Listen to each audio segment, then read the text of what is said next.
Ce matin, j'aimerais parler un peu d'un historien du nom de Lucius de Samothée. Et ce qui m'a plus marqué dans son histoire, c'est-à-dire c'est un écrivain qui est plus passionné sur les textes satiriques, parce que lui, ses textes, c'était pour dénoncer, critiquer, et ainsi de suite. Donc lui, il a écrit un ouvrage qu'on appelle La mort de Pérégrinios en grec.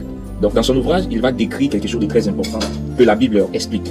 Parce que déjà lui, Lucius, Lucien de Samothée, lui, il était un païen, quelqu'un qui ne croyait pas, comme les disciples croyaient, qui n'était pas chrétien, il n'avait rien.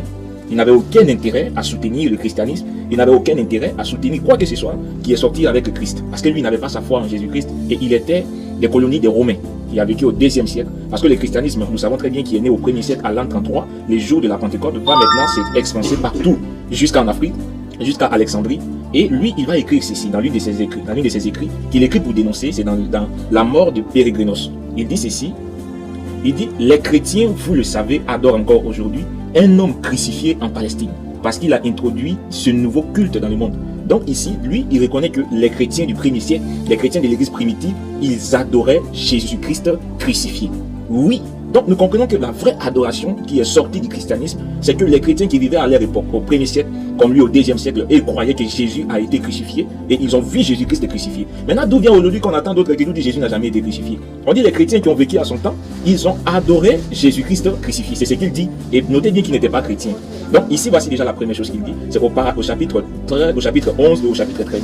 Chapitre 13, il dit maintenant, il dit, leur premier législateur, c'est-à-dire Christ, les a persuadés qu'ils étaient tous frères.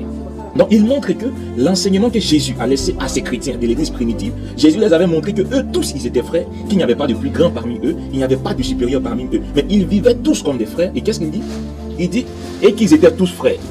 Dès qu'ils ont renié les dieux grecs et adoré ces sophistes, donc il traitait Jésus d'un sophiste, c'est-à-dire d'une personne qui avait l'art oratoire, qui pouvait dire des choses, mais qui n'étaient pas des vérités. Donc pour lui, quand Jésus disait que non, il y avait la vie après la mort, ce n'était pas une réalité, donc il traitait Jésus de sophiste.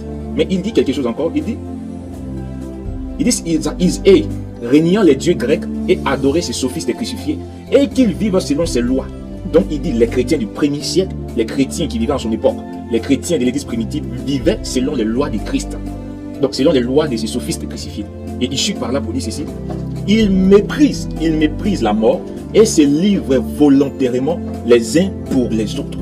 Donc nous comprenons que la chose véritablement qui avait impacté ces chrétiens de l'église primitive, c'était l'amour divin. Parce qu'on dit qu'ils se livraient volontairement les uns pour les autres. Ils n'avaient plus peur de la mort. Et c'est ce que la Bible nous dit dans le livre de Actes chapitre 4, à partir du verset 32. La multitude de ceux qui avaient cru n'était que d'un cœur et d'une même âme. Nul ne disait, c'est bien lui appartenait en propre.